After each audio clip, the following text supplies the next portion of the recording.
Alright, so now we're going to draw the best Lewis structure that follows the octet rule for sulfur dioxide. And as usual, we're going to start up by adding up the valence electrons for our molecule. And sulfur contributes 6 valence electrons. And each of the oxygens also contributes 6 valence electrons. We don't have an overall charge on the molecule, so we end up with 18 valence electrons to distribute. Alright, so sulfur is the central atom in this molecule, so let's go ahead and connect the oxygens on sulfur. And we've used up 4 electrons so far. And so let's go ahead and distribute the rest. So 4, 6, 8, 10, 12, 14, 16, and 18, putting the last 2 on sulfur. Alright, so let's look at the molecule and see if every atom in the molecule has an octet. And looks like oxygen does, but sulfur doesn't. Alright, so we're going to have to do something about that. And a reasonable thing to do is to take one of these electron pairs on one of the oxygens, and I'm going to pick this one, and have it double bond with the sulfur. So then if I redraw it, then I'm going to end up with this. Okay. Now, if we look at this structure, we see that both oxygens have an octet, and now so does sulfur. It has a double bond with one of the oxygens, a single bond with the other, and a lone pair. And so all of the atoms in the molecule do have an octet. Now, there's just one question that you should be asking yourself right now. I chose these electrons, so the ones on the left side, to form a double bond with sulfur. But could I have just as easily chosen the electrons on the other side, the other oxygen, to form that double bond?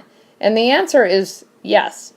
So there's an equivalent resonance form for this molecule. So if I take, I'm going to go ahead and redraw this sulfur dioxide molecule the way we had it before we shared electrons, and then I'm going to go ahead and share from the other side this time. Okay, so I'm going to take that pair and I'm going to make a double bond with this oxygen. Sulfur is still going to have its lone pair. Oops, need to erase that. I'll need a single bond on this side. And 3 lone pairs on this oxygen. Alright, so these are equivalent resonance forms, and we show an equivalent resonance form with a double-headed arrow. Alright, now we aren't quite finished because we still need to calculate formal charge for each of the atoms in this molecule. And again, this is a different situation because this is the first time we've seen an equivalent resonance form. And so if we calculate the formal charge for sulfur, we're going to get the same answer for both structures. And so let's go ahead and do that. So formal charge for sulfur, if we break each of those bonds and give 1 electron to sulfur from each of those bonds, that's going to be 3 electrons plus the lone pair, that's going to be 5. Sulfur has 6 valence electrons. We're going to give it 5, so that's going to give it a +1 formal charge. Now, if we choose one of the resonance forms, so I'm going to go ahead and choose this one, and let's calculate the formal charge for oxygen. And so we're going to have 2 different ones because we have 2 different bonding patterns for oxygen. Okay, and one of those is, let's take the one that's double bonded, so we're going to split that double bond, get 2 electrons from that plus the other 4, so 6 valence electrons for oxygen minus 6, so one of them has a formal charge of 0, and the other one has a formal charge of 2, 4, 6, and then one more, so 7 assigned, that's going to give it -1. All right. So let's go ahead and add those formal charges to each of these structures. I'll put it in orange. Okay, so oxygen, the single bonded oxygen, it's going to have a formal charge of -1, and then the formal charge on sulfur is +1. All right, again, if we add the formal charges, so look at either one of the two structures, and we're going to see that +1 -1, that is going to give us overall 0, and the overall charge on the molecule is 0, so that agrees. Now, one thing you may be asked to do in this type of situation is to calculate something called the partial formal charge and the partial bond order. And so partial formal charge, in this case, what you're doing is you're realizing that these two resonance forms don't exist independently. The real structure for the molecule is a superposition of the two resonance forms. And so basically it's an intermediate picture. And so it isn't a fact that one of these oxygens has a -1 formal charge and the other one is 0. In reality, it's in between that. And so if you want to calculate partial formal charge, then what you're going to do is take the number of charges, so the number, the amount of charge, you're going to sum it up. So in this case, it's going to be -1 plus 0,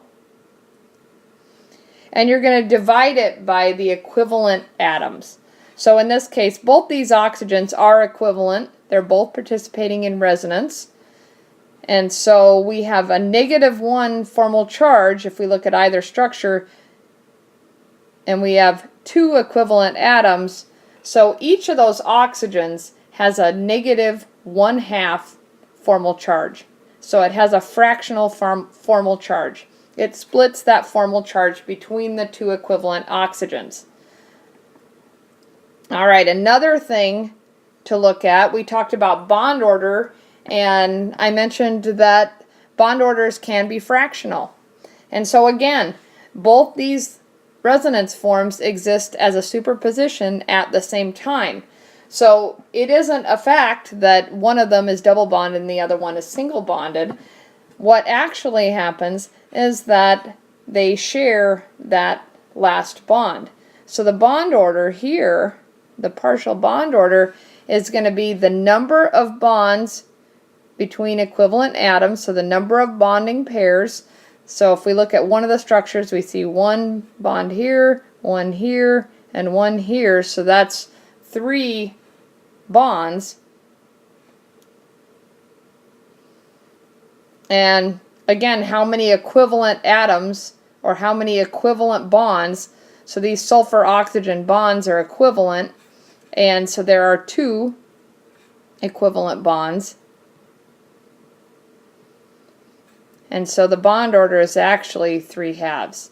So there's a 1.5 bond order between each of those, each of the sulfur and oxygen pairs. So for instance, sulfur has a 1 1/2 bond order on this side with this oxygen, and same with the other one.